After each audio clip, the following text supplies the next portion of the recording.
Gong si Fa Chai, everyone. This is Unbox with Chad, and I'm here to do a quick review of ThreeZero's Dragon Shield Red Ranger. Heto na guys, simulan natin sa uso, masaya at naglalagablab na pula. The packaging is premium and an awesome image and Tyrannosaurus emblem at front.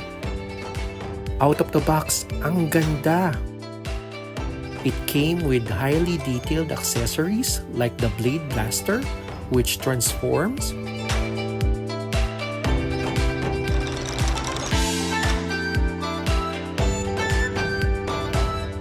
a glorious power sword,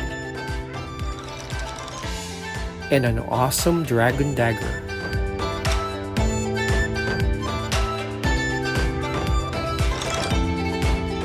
Four pairs of interchangeable hands are included as well. At ito na, napakaangas.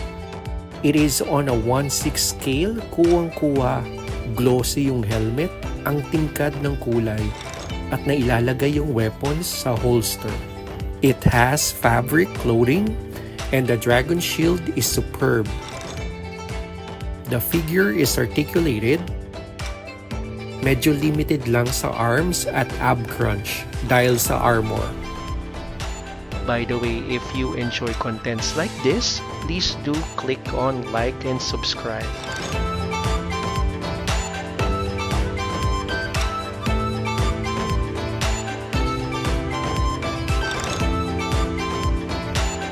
So yung Power Rangers line ng ThreeZero para sa akin pricey siya.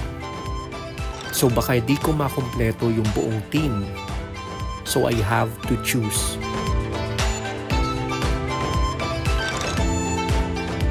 At ang napili ko yung favorite OG character, si Jason. For size comparison, here it is with Funko Pop Red Zeo Ranger, with McFarlane Keaton Batman, and Masterpiece Nemesis Prime. At syempre, masubukan nga ang mga fighting pose. Diba ang lupit?